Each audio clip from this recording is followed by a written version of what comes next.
പ്രിയ സജ്ജനങ്ങൾക്ക് കർണാമൃതം ഒരു ദേവതാ സംഗമ വേദിയിലേക്ക് സുസ്വാഗതം. രാമായണ മാസാചരണത്തോടനുബന്ധിച്ച് നടന്നുവരുന്ന പ്രഭാഷണ പരമ്പരയിൽ ഇന്ന് രാമായണത്തിലെ പ്രതിനായകനായ പ്രധാന കഥാപാത്രമായ രാവണനെക്കുറിച്ചാണ് പ്രഭാഷണം. ഇന്ന് നമുക്കായി ഈ അറിവ് ഇവിടെ പകർന്നു തരുന്നത് നമ്മുടെ പ്രിയങ്കരനായ രവി നായർജിയാണ്. സ്നേഹത്തോടെ ആദരവോടെ രവിയേട്ടനെ ഞാൻ ഈ വേദിയിലേക്ക് ക്ഷണിച്ചുകൊള്ളുന്നു. എല്ലാ പ്രിയമിത്രങ്ങളും കേൾക്കണം. എല്ലാവർക്കും ഭഗവാൻ ശ്രീരാമചന്ദ്രൻ്റെ എല്ലാ അനുഗ്രഹങ്ങളും ഉണ്ടാകട്ടെ എന്ന് പ്രാർത്ഥിച്ചുകൊണ്ട് എല്ലാവർക്കും നമസ്കാരം. കർണാമൃതം ഒരു ദേവതാ സംഗമവേദിയുടെ രാമായണ മാസ ആചരണത്തോടനുബന്ധമായി രാമായണത്തിലെ പ്രധാന കഥാപാത്രങ്ങളുടെ അവലോകനങ്ങൾ നടക്കുന്ന ഈ വേളയിൽ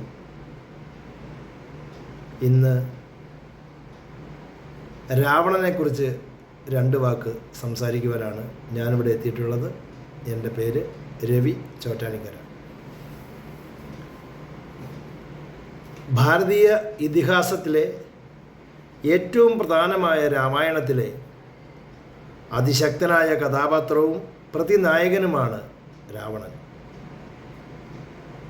ബ്രഹ്മാവിൻ്റെ പുത്രനും പ്രജാപതിമാരിൽ ഒരാളുമായിരുന്ന പുലസ്ത്യ മഹർഷിയുടെ പുത്രനായ വൈശ്രവസിൻ്റെയും ദൈത്യ രാജകുമാരിയായ കൈകസിയുടെയും പുത്രനാണ് രാവണൻ.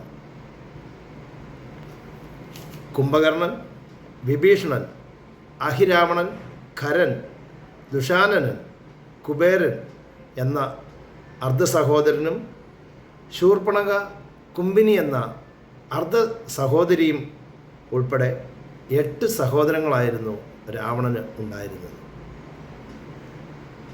അസുരന്മാരുടെ ശില്പിയായ മയന് ഹേമ എന്ന അപ്സര സ്ത്രീയിലുണ്ടായ പുത്രിയും പഞ്ചകന്യകമാരിൽ ഒരാളുമായ മണ്ഡോദരിയാണ് രാവണൻ്റെ ഭാര്യ.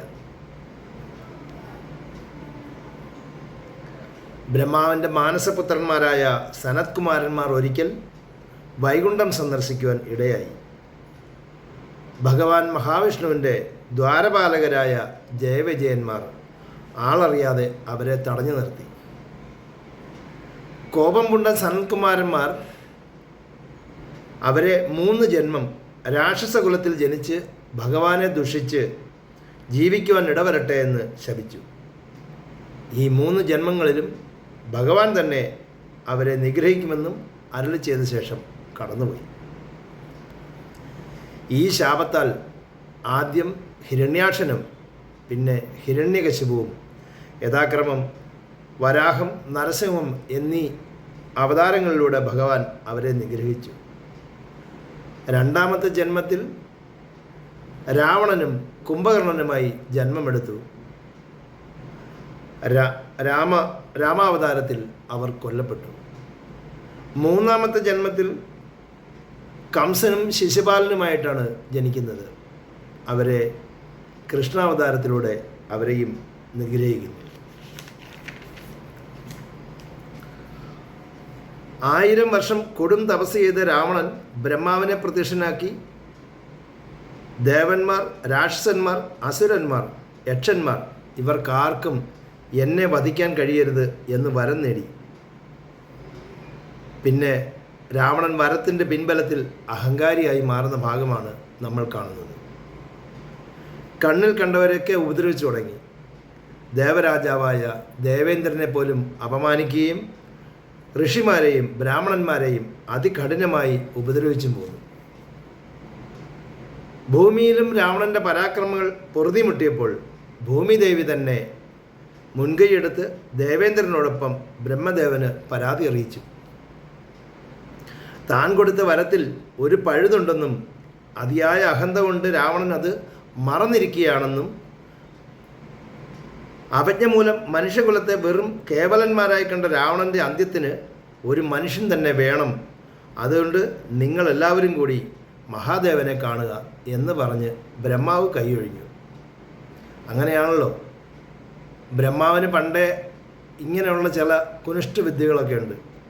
തന്നെക്കൊണ്ട് പറ്റിയില്ലെങ്കിൽ വളരെ വളരെ ഇതായിട്ട് സ്കൂട്ടാകുക. പണ്ട് ഈ ബ്രഹ്മാവ് മൂലം നമ്മുടെ കൈതപ്പൂവിനൊരു ശാപം കിട്ടിയത് അറിയാമല്ലോ. മഹാദേവനും വിഷ്ണു ഭഗവാനും തമ്മിൽ ആർക്കാണ് വലിപ്പം അല്ലെങ്കിൽ ആരാണ് വലുത് എന്നുള്ള തർക്കത്തിന് ഒടുവിൽ മഹാദേവൻ പറഞ്ഞു, വിഷ്ണുവിനോട് എൻ്റെ കാൽപാദം എവിടെയെന്ന് കണ്ടിട്ട് വരിക, ബ്രഹ്മാവിനോട് എൻ്റെ തലഭാഗം എവിടെയെന്ന് കണ്ടിട്ട് വരിക. വിഷ്ണു ഭഗവാൻ അനേക വർഷം താഴേക്ക് പാതാളത്തിലേക്ക് ഭൂമിയിൽ അടിയിലേക്ക് പോയിട്ടും ഭഗവാന്റെ മഹാദേവൻ്റെ കാൽപാദങ്ങൾ കണ്ടെത്താൻ കഴിയാതെ തിരിച്ചു വന്നു. എന്നാൽ കുറേ ദൂരം മുകളിലേക്ക് സഞ്ചരിച്ച ബ്രഹ്മാവിൻ്റെ കൈകളിലേക്ക് മുകളിൽ നിന്നും കൈതപ്പൂ കയ്യിൽ വന്നു. കൈതപ്പൂവിനോട് ചോദിച്ചു, നീ എവിടെ നിന്നാണ് വരുന്നത്? ഞാൻ പരമശിവൻ്റെ തലയിൽ നിന്നാണ് വന്നു എന്ന് പറഞ്ഞു. അപ്പം ബ്രഹ്മാവ് മനസ്സിലാക്കി, അപ്പം ഈ ഒരു കള്ളത്തരം അങ്ങോട്ട് പറഞ്ഞു കഴിഞ്ഞാൽ ഞാൻ തല കണ്ടു എന്നുള്ളത് ഒരു അടയാളമാകുന്നു. അങ്ങനെ തിരിച്ചു വന്ന ബ്രഹ്മാവ് മഹാദേവനോട് പറഞ്ഞു, ഞാൻ അങ്ങയുടെ ശിരസ് കണ്ടിട്ടാണ് വന്നത്, ദാ ശിരസിലിരുന്ന കൈതപ്പൂവാണ് എന്ന് പറഞ്ഞു. കൈതപ്പൂ നിന്ന് പറയ്ക്കാൻ തുടങ്ങി. എതിർവാ പറയാനും പറ്റില്ല, ബ്രഹ്മാവാണ് മുന്നിലിരിക്കുന്നത്. എന്നാൽ വിഷ്ണു കൈതപ്പൂവിനോട് ചോദിച്ചു, ശരിക്കും ബ്രഹ്മാവ് തലയിൽ നിന്ന് തന്നെയാണോ നിന്നെ എടുത്തത്? കൈതപ്പൂവിന് ഒന്നും മിണ്ടാൻ കഴിഞ്ഞില്ല. സത്യം മനസ്സിലാക്കിയ പരമശിവൻ ബ്രഹ്മാവിനെ ശപിച്ചു, കൈതപ്പൂവിനെ ശപിച്ചു. കൈതപ്പൂവിനോട് പറഞ്ഞു, ഇന്ന് മുതൽ നിനക്ക് ഒരു പൂജാതി കർമ്മങ്ങളിലും നിനക്ക് നിന്നെ ഉൾപ്പെടുത്താൻ സാധിക്കുകയില്ല എന്ന് ശപിച്ചു. എന്ന് പറഞ്ഞതുപോലെ ഈ ബ്രഹ്മാവിന് ഇങ്ങനെ ചില കുനിഷ്ഠ പരിപാടികളൊക്കെ ഉണ്ട്. അങ്ങനെ എല്ലാവരും കൂടി കൈലാസത്തിലെത്തി മഹാദേവനെ കണ്ട് കാര്യങ്ങൾ അവതരിപ്പിച്ചു. പക്ഷേ ദുഷ്ടനാണെങ്കിലും രാവണൻ തൻ്റെ നല്ലൊരു ശിവഭക്തനാണ്. തൻ്റെ ഭക്തനെ കൊല്ലുവാൻ മഹാദേവന് കഴിയുമായിരുന്നില്ല. അങ്ങനെ സിംഗിൾ ബെഞ്ചിൽ നിന്ന് നീതി ലഭിക്കാതെ ഡബിൾ ബെഞ്ചിലെത്തി അവിടെയും നീതി ലഭിക്കാതെ ഒടുവിൽ പരമോന്നത അധികാര കേന്ദ്രമായ സാക്ഷാൽ നാരായണനെ കാണാനായി സുപ്രീം കോർട്ടായ വൈകുണ്ഠത്തിലെത്തി. യോഗനിദ്രയിൽ ശയിച്ചിരുന്ന മഹാവിഷ്ണുവിനെ കണ്ട് സങ്കടമുണർത്തിച്ചു. ഇതിനു മുമ്പ് ലോക സംരക്ഷണത്തിനായി പല അവതാരങ്ങൾ കൈക്കൊണ്ടിട്ടുള്ള ഭഗവാനെ അങ്ങ് ഇവിടെയും ഒരു മനുഷ്യനായി ജനിച്ച് രാവണ നിഗ്രഹം നടത്തി ഞങ്ങളെയും ജനങ്ങളെയും രക്ഷിക്കണേ എന്ന് യാചിച്ചു. അപ്പോൾ ഭഗവാൻ എന്താ പറയുക, ഭഗവാന് എല്ലാവരും ഒരുപോലെയാണ്. ഭഗവാൻ ആരെ ഉപേക്ഷിക്കാൻ പറ്റില്ല. ഇത് ബ്രഹ്മാവ് കൊടുത്ത വരമാണ്. ആ വരത്തിൻ്റെ ഫലം കൊണ്ടാണ് ഇത് അനുഭവിക്കുന്നത്. ഇതേ രീതി തന്നെ നമ്മുടെ മഹാദേവനും പറ്റിയിട്ടുണ്ട്. ഈ വരം കൊടുക്കാൻ ഇവർക്ക് പ്രത്യക്ഷപ്പെട്ട് കഴിഞ്ഞാൽ പിന്നെ വരം കൊടുത്തേ പറ്റുള്ളൂ. അപ്പോൾ ഈ വരം കൊടുത്തതിൻ്റെ ഒരു അബദ്ധം പണ്ട് നമ്മുടെ മഹാദേവനും പറ്റിയിട്ടുണ്ട്. നമ്മുടെ ഭസ്മാസുരന് മഹാദേവനൊരു വരം കൊടുത്തു. ഭസ്മാസുരന് അനേക കാലം തപസ്സിരുന്ന് സംപ്രീതനായ മഹാദേവൻ പ്രത്യക്ഷമായി, എന്താണ് ചോദിച്ചോളൂ, എനിക്കൊന്നും വേണ്ട, ഒരു വരം മാത്രം മതി. ആയിക്കോട്ടെ, എന്താ നിൻ്റെ വരം? ഞാൻ ആരുടെ നെറുകയിൽ തൊടുന്നോ അവർ ഭസ്മമാകണം, അതാണ് എൻ്റെ വരം, എനിക്ക് വേണ്ട വരം. ശിവൻ ഒന്ന് അത്ഭുതപ്പെട്ടു. എങ്കിലും ആവട്ടെ, നിൻ്റെ ഇഷ്ടം പോലെ ആവട്ടെ, നീ ആരുടെ ഉച്ചിയിൽ തൊടുന്നോ അവർ ഭസ്മമാവും. ഉറപ്പാണോ? അതെ. എന്നാ ഒന്ന് പരീക്ഷിച്ചാലോ? അതെന്താ അങ്ങനെ? അല്ല, ഈ വരം ഫലിക്കുമോന്നൊന്ന് പരീക്ഷിക്കണമല്ലോ. അപ്പോൾ ഇപ്പം എന്താ ചെയ്യാൻ പോണേ? ഞാൻ അങ്ങയുടെ തലയിൽ തൊടാൻ പോവാണ്. ദൈവമേ, ചതിച്ചല്ലോ. പിന്നെ പരമശിവൻ സർവശക്തിയും ഇട്ട് നമ്മുടെ ഉസൈൻ ബോൾട്ടിൻ്റെക്കാൾ സ്പീഡിൽ അതേ വേഗത്തിൽ ഓടാൻ തുടങ്ങി. PT ഉഷയുടെ വേഗത്തിൽ ഭസ്മാസുരൻ പുറകെ. അങ്ങനെ ഓടുന്ന ഭഗവാനും ഓടിക്കുന്ന ഭസ്മാസുരനെയും കണ്ട് കൈലാസത്തിൽ നിന്ന് പാർവതി പോലും ചിരിച്ചു എന്നാണ് പറയുന്നത്. ഏറ്റവും ഒടുവിൽ ഓടിത്തളർന്ന പരമശിവൻ, നിക്ക്, ഞാനൊരു സമാധാനം ഉണ്ടാക്കാം. ഓടുന്ന വഴിക്ക് എന്തോ കുരുട്ടുപുത്തി തലയിൽ കയറി. നിക്ക്, ഞാനൊന്ന് പറയട്ടെ. നിനക്ക് തലയിൽ തൊടണം, അതല്ലേ ഉള്ളൂ. ഓക്കെ, ഒരു പ്രാവശ്യം തൊടാൻ ഞാൻ സമ്മതിക്കാം. ആ ഒരു പ്രാവശ്യം മാത്രമേ തൊടാവുള്ളൂ, പിന്നെ നീ തൊടരുത്. സത്യം ചെയ്യുമോ? ചെയ്യും. എങ്കിൽ എന്നാണേ നിന്നാണേ ഒരു പ്രാവശ്യം മാത്രമേ ചെയ്യൂ എന്ന് സത്യം ചെയ്യണം. ഓ, അതിനെന്താ ചെയ്യാമല്ലോ. പരമൊക്കെ നേടിയെങ്കിലും ബുദ്ധിക്ക് ഇത്തിരി കുറവായിരുന്നു. അങ്ങനെ ഭസ്മാസുരൻ തൻ്റെ സ്വന്തം നെറുകയിൽ എന്നാണ് എന്ന് പറഞ്ഞു. ഡിം, അതോടെ ഭസ്മമായി. അങ്ങനെ അവിടെ നിന്ന് പരമശിവൻ ഒരു തരത്തിൽ രക്ഷപ്പെട്ടു. അങ്ങനെ പറഞ്ഞു വന്നത് ഇതാണ്. അങ്ങനെ ഭഗവാന്മാർക്കും അബദ്ധങ്ങളൊക്കെ സംഭവിച്ചിട്ടുണ്ട്. എന്നാൽ ഇവിടെ നമ്മുടെ ഭഗവാൻ മഹാവിഷ്ണു ഇവരുടെ സങ്കടങ്ങളെല്ലാം കേട്ടു. ഭഗവാൻ അവർക്ക് സമാധാനം നൽകി. പേടിക്കണ്ട, എൻ്റെ ചൈതന്യത്തെ നാലായി പകുത്ത് മക്കളില്ലാതെ വിഷമിച്ചിരിക്കുന്ന അയോധ്യാപതിയായ ദശരഥ മഹാരാജാവിൻ്റെ പത്നിമാരിൽ പുത്രഭാവത്തിൽ ഭൂമിയിൽ ജന്മം കൊള്ളുന്നതായിരിക്കും. രാവണനെയും കൂട്ടരെയും വധിച്ച് ഭൂമിദേവിയെ പരിപാലിക്കുന്നതുമായിരിക്കും. അങ്ങനെ ഭഗവാന്റെ ഉറപ്പിൽ അവരവിടെ നിന്നും പുറപ്പെട്ടു. അങ്ങനെ ശ്രീരാമൻ, ഭരതൻ, ലക്ഷ്മണൻ, ശത്രുഘ്നൻ എന്നിവർ ഭൂമിയിൽ ജനിച്ചു. പിന്നീട് രാമായണത്തിൽ നമ്മൾ രാവണനെ കാണുന്നത് ആരണ്യകാണ്ഡത്തിൽ സീതാപഹരണ സമയത്താണ്.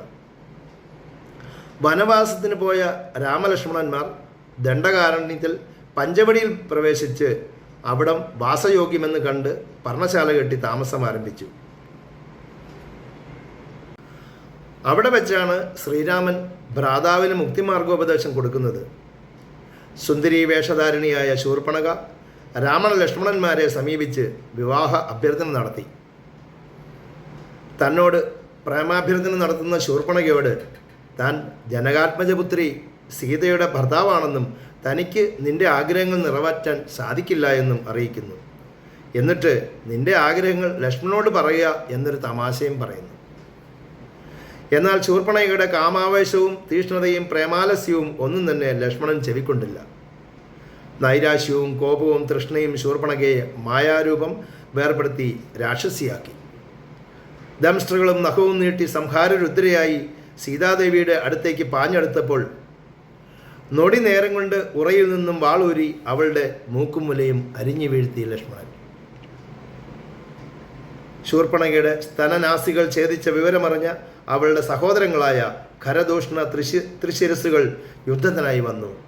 ശ്രീരാമ ബാണങ്ങളേറ്റ് അവർ നിരംബരിശായി.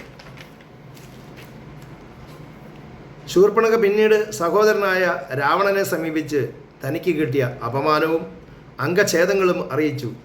ശൂർപ്പണഖയിൽ നിന്ന് സീതയുടെ സൗന്ദര്യം മനസ്സിലാക്കിയ രാവണൻ രാമപത്നിയെ സ്വന്തമാക്കാനുള്ള പദ്ധതികൾ ആലോചിച്ചു. രാവണൻ രാമഭക്തനായ മാരീചൻ്റെ വാസസ്ഥലത്തെത്തി. മാരീചൻ സ്വർണ്ണമാനായി ചെന്ന് സീതയെ മോഹിപ്പിക്കാമെന്നും ലക്ഷ്മണനെ കൗശലത്തിൽ അകറ്റാമെന്നും തത്സമയം ഭിക്ഷുരൂപത്തിൽ രാവണൻ പ്രത്യക്ഷപ്പെട്ട് സീതയെ അപഹരിക്കാമെന്നും നിശ്ചയിച്ചു. രാവണ ലക്ഷ്മണന്മാരെ സീതയിൽ നിന്നും അകറ്റിയ ശേഷം ഭിക്ഷുവേഷം ധരിച്ച് രാവണൻ പ്രത്യക്ഷപ്പെടുന്നു. യാതൊരു സംശയവും കൂടാതെ സീത ഭിക്ഷുവിനെ സ്വീകരിക്കുന്നു. സീതയുടെ സൗന്ദര്യത്തെ വാഴ്ത്തിക്കൊണ്ട് രാവണൻ താൻ ആരാണെന്നുള്ള സത്യം വെളിപ്പെടുത്തുന്നു. ഭയചകിതയായ സീത അപ്പോഴാണ് തനിക്ക് പറ്റിയ അമളി മനസ്സിലാക്കുന്നത്. എന്നിരുന്നാലും അണുവിട മനസ്സിലാകാതെ അയോധ്യാപതി ദശരഥപുത്രൻ രാമൻ്റെ പത്നിയാണ് ഞാൻ. രാവണ, നിന്റെ നാശകാലം അടുത്തിരിക്കുന്നു എന്ന് പറയാനുള്ള വിപതി ധൈര്യവും സീത കാണിക്കുന്നു. ക്ഷുഭിതനായ രാവണൻ തൻ്റെ കപടവേഷം വലിച്ചെറിഞ്ഞ് സീതയെ കടന്നു പിടിക്കുന്നു. ഒരു കൈകൊണ്ട് സീതയുടെ മുടിക്കുത്തിലും മറുകൈകൊണ്ട് സീതയുടെ തുടയിലും പിടിച്ച് പുഷ്പം പോലെ പൊക്കിയെടുത്ത് പുഷ്പ വിമാനത്തിലേറ്റി ലങ്കയിലേക്ക് പറക്കുന്നു. സീതയുമായി പറന്നുയർന്ന പുഷ്പവിമാനത്തെ ജടായു വഴിയിൽ തടയുന്നു. ജടായുവാനുണ്ട യുദ്ധത്തിൽ രഥം തകർന്ന രാവണനും സീതയും താഴേക്ക് പതിക്കുന്നു. കോപം കൊണ്ട രാവണൻ തൻ്റെ ചന്ദ്രഹാസമെടുത്ത് ജടായുവിൻ്റെ ചിറകുകൾ അരിഞ്ഞു വീഴ്ത്തുന്നു. തൻ്റെ മായാവിദ്യയിൽ വീണ്ടും രഥമുയർത്തി രാവണൻ പറക്കുന്നു. ഈ സമയം രാമലക്ഷ്മണന്മാർ വന്ന് സീതാപഹരണം പറയാതെ താൻ ജീവൻ വെടിയില്ലെന്ന് ജടായു സീതയ്ക്ക് വാക്കുകൊടുത്ത് മൃതപ്രായനായി ഭൂമിയിലേക്ക് പതിക്കുകയാണ്. രാവണൻ്റെ അഹങ്കാരത്തിലുള്ള അട്ടഹാസവും അതോടൊപ്പം രാമലക്ഷ്മണന്മാരെ വിളിച്ചുകൊണ്ട് അലമുറയിടുന്ന സീതാദേവി യാത്രക്കിടയിൽ അദ്രശൃംഗത്തിലിരിക്കുന്ന വാനര ശ്രേഷ്ഠന്മാരെ കാണുന്നതും രാവണനുമായുള്ള പിടിവലിയിൽ നഷ്ടപ്പെട്ട ആഭരണത്തിൽ അവശേഷിക്കുന്ന ചിലവ ഉത്തരീയാർത്ഥത്തിൽ പൊതിഞ്ഞെടുത്ത് താഴേക്കിടുന്നതുമൊക്കെ രാമായണത്തിലെ കഥാഗതിക്ക് വാൽമീകി നൽകിയ സംഭാവനകളാണ്. വാർത്താവിനിമയം ഒന്നുമില്ലാതിരുന്ന ആ കാലത്ത് സീതാന്വേഷണത്തിന് ഈ അടയാളങ്ങൾ സാധ്യമാകുന്നത് നമുക്ക് രാമായണത്തിലുടനീളം കാണാൻ കഴിയും. മായപ്പന്മാനെ വധിച്ച ശേഷം മടങ്ങുന്ന രാമന് സീതയെപ്പറ്റി തന്നെയായിരുന്നു ആശങ്ക. ലക്ഷണങ്ങളിൽ നിന്നും സീതയ്ക്ക് എന്തോ അപകടം പറ്റിയിരിക്കുന്നു എന്ന തോന്നലുകൾ ഉണ്ടാകുമ്പോഴും ലക്ഷ്മണൻ അടുത്തുണ്ടല്ലോ എന്ന് നനയ്ക്കുന്ന നേരത്ത് രാമനെ അന്വേഷിച്ച് വരുന്ന ലക്ഷ്മണനെ കണ്ടതോടെ രാമൻ്റെ ആദി വർദ്ധിക്കുന്നു. ആശ്രമത്തിലെത്തി സീതയെ കാണാതെ അങ്ങുമെങ്ങും തിരയുകയും ലക്ഷ്മണനെ മാത്രമല്ല ദേവന്മാരെയും കുറ്റപ്പെടുത്തി ഒരു ഭ്രാന്തനെ പോലെ പെരുമാറുന്ന രാമനെ നമുക്ക് കാണാം. പക്ഷിമൃഗാദികളോടും വൃക്ഷലതാദികളോടും പർവ്വത രാജാക്കന്മാരോടും തൻ്റെ സീതയെ കണ്ടോ എന്ന് ചോദിച്ചലയുന്ന രാമൻ മൃഗങ്ങൾ തെക്കോട്ടും മുകളിലോട്ടും നോക്കി ദിശ കാണിച്ചതായി രാമായണത്തിൽ പറയുന്നു.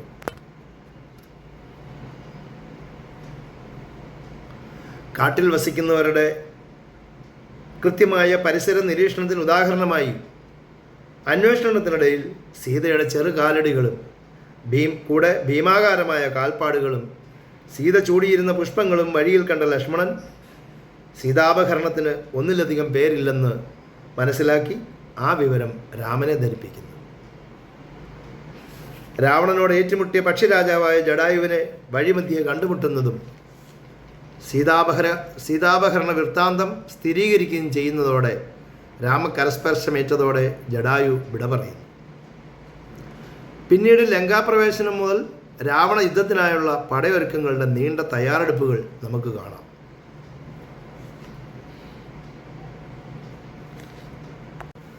പിന്നീട് രാമലക്ഷ്മണന്മാർ ഋഷിമുഖാചലത്തിൽ വെച്ച് ഹനുമാനെ കണ്ടുമുട്ടുന്നു. ഹനുമാൻ അവരെ സുഗ്രീവ സന്നിധിയിൽ എത്തിക്കുകയും ബാലിവധം മുതൽ സുഗ്രീവ രാജ്യാഭിഷേകം വരെയുള്ള സംഭവ ബഹുലമായ നടത്തിപ്പുകൾക്ക് ശേഷം അംഗദാദികളുടെ നേതൃത്വത്തിൽ ദക്ഷിണ ദിക്കിലേക്ക് പോയ വാനരർ മാർഗമധ്യേ ഒരു ഗഹുരത്തിൽ പൈതാഹ നിവൃത്തിക്ക് ശ്രമിക്കുമ്പോൾ സ്വയംപ്രഭയെ ദർശിക്കുന്നു. സ്വയംപ്രഭ ശ്രീരാമദർശനത്തിനെത്തുകയും സ്തുതിക്കുകയും ചെയ്തു. സ്വയംപ്രഭയ്ക്ക് മോക്ഷം നൽകി. ഹനുമാൻ സമുദ്രം ലംഘിച്ച് ദക്ഷിണ ദിക്കിലുള്ള ലങ്കാപുരിയിലെത്തുന്ന മാർഗമധ്യേ നാഗജനനിയായ സുരസ ദേവനിർദ്ദേശമനുസരിച്ച് പരീക്ഷണാർത്ഥം വഴിമുടക്കുവാൻ ശ്രമിച്ചുവെങ്കിലും വിഘ്നങ്ങളെല്ലാം മാറ്റി ലങ്കയിലെത്തിയ ഹനുമാൻ രാക്ഷസീ രൂപധാരിണിയായ ലങ്കാലക്ഷ്മിയെ കാണുന്നു. അവരും മോക്ഷം നേടി. അതിസൂക്ഷ്മ ശരീരനായ ഹനുമാൻ പവനനീതനായി അശോകവനിയിലെത്തി. ശിംശപാപ വൃക്ഷച്ചുവട്ടിൽ രാമനാമം ജപിച്ച് ബൃഹാതുരയായിരിക്കുന്ന സീതാദേവിയെ ദർശിച്ചു. അവസരം പാർത്തിരിക്കവേ അഭ്യർത്ഥനയുമായി അഴകിയ രാവണനായി സീതയെ സമീപിക്കുന്നതും ഇച്ഛഭംഗ കോപാദികളോടുകൂടി മടങ്ങുന്നതും ഹനുമാൻ കാണുന്നു. ഉഷസ്സായപ്പോൾ ഹനുമാൻ സീതാസൗധത്തിലെത്തി പരസ്പരം കഥകളെല്ലാം വിവരിച്ചു. ഹനുമാൻ സീതാദേവിയെ ആശ്വസിപ്പിക്കുകയും അങ്കുലീയം നൽകി പകരം അടയാളമായി ചൂടാമണി സ്വീകരിക്കുകയും ചെയ്തു. ലങ്കയിലെ ദൂതന്മാർ ഹനുമാനെ കാണുകയും ആ വിവരം രാവണനെ അറിയിക്കുന്നതും നമുക്ക് കാണാം. ഒരു കുട്ടിക്കുരങ്ങൻ വന്ന് എന്ത് കാട്ടുവാൻ പിടിച്ചു കെട്ടിക്കൊണ്ടുവരിക എന്ന് രാവണൻ ആജ്ഞയിട്ടു. രാവണ സന്നിധിയിലെത്തിയ ഹനുമാൻ രാവണൻ്റെ ഒപ്പം നേർക്കുനേർ തൻ്റെ വാൽ വലുതാക്കി ചുരുട്ടി സിംഹാസനമാക്കിയിരുന്ന് തൻ്റെ വൈഭവം കാട്ടിക്കൊടുത്തു. കോപം പൂണ്ട രാവണൻ ഈ വാനരൻ്റെ വാലിൽ തീ കൊളുത്തുവാൻ ആജ്ഞാപിച്ചു. തീ പിടിച്ച വാൽ കൊണ്ട് ലങ്കാപുരി ചുട്ടരിച്ചിട്ടാണ് ഹനുമാൻ രാവണന് മറുപടി കൊടുത്തത്. മടങ്ങിയെത്തിയ ഹനുമാൻ ലങ്കാപുരിയെപ്പറ്റിയുള്ള വിവരണം രാമലക്ഷ്മണന്മാരെ അറിയിച്ചു. രാവണനോട് യുദ്ധം ചെയ്യുന്നതിന് ലങ്കയിലേക്ക് പുറപ്പെടാൻ രാമാദികൾ തയ്യാറെടുക്കുന്നു. രാവണനാകട്ടെ സഹോദരന്മാരുമായി യുദ്ധപ്രതിരോധത്തെപ്പറ്റിയും ചിന്തിച്ചു തുടങ്ങി. അങ്ങനെ ലങ്കയിലെത്തിയ രാമസൈന്യം രാവണ സൈന്യത്തോട് ഏറ്റുമുട്ടി. രാമനുമായ ഈ നീണ്ട യുദ്ധം അവസാനിപ്പിക്കാൻ രാവണൻ യുദ്ധക്കളത്തിലേക്ക് നേരിട്ടെത്തി. പതലഹോമം നടത്തി രാമനെ യുദ്ധത്തിൽ തോൽപ്പിക്കുവാനുള്ള രാവണൻ്റെ ഗൂഢതന്ത്രം വിഭീഷണൻ്റെ മുന്നറിയിപ്പോടെ രാമൻ അറിയുന്നു. അംഗദനെയും ഹനുമാനെയും അയച്ച് ഹോമം മുടക്കുന്നതോടുകൂടി രാവണ സൈന്യം പരാജയപ്പെടുന്നു. 18 ദിവസം നീണ്ടു നിന്ന ഘോരയുദ്ധം. രാമാദികളുടെ 14 വർഷത്തെ വനവാസം അവസാനിക്കുവാൻ ഏതാനും ദിവസങ്ങൾ ബാക്കി നിൽക്കെ ഒന്നിനു പിറകെ ഒന്നായി തീയമ്പുകൾ കണക്കെ രാമബാണങ്ങൾ വർഷിച്ചുകൊണ്ടേയിരുന്നു. രാമബാണമേറ്റ് രാവണൻ്റെ കൈകളും ശിരസ്സുകളും ചിതറിത്തെറിച്ചു. ബ്രഹ്മാവിൻ്റെ അനുഗ്രഹം ഉണ്ടായിരുന്ന രാവണന് ഓരോ ശിരസ് ചിതറിത്തെറിക്കുമ്പോഴും അവിടെ മറ്റൊന്ന് വന്നു ചേർന്നുകൊണ്ടേയിരുന്നു. എണ്ണിയാലൊടുങ്ങാത്ത അമ്പുകൾ ഇമചിമ്മുന്ന വേഗത്തിൽ രാവണന് മേൽ പതിച്ചുകൊണ്ടിരുന്നു. ഒടുവിൽ ലങ്കാധിപതിയായ രാവണൻ ദിഗന്ധം ഞടുങ്ങമാർ ഉച്ചത്തിൽ അലറിക്കൊണ്ട് ചേതനയേറ്റ് നിലംപരിശാകുന്നു. അധർമ്മത്തിൻ്റെ മേലുള്ള ധർമ്മത്തിൻ്റെ വിജയം കണ്ട് 33 കോടി ദേവതകളും ആകാശത്ത് അണിനിരന്ന് പുഷ്പവൃഷ്ടി ചെയ്തു. ഹരേ രാമ ഹരേ കൃഷ്ണ ഹരേ രാമ ഹരേ കൃഷ്ണ. എല്ലാവർക്കും ഒരിക്കൽ കൂടി നമസ്കാരം.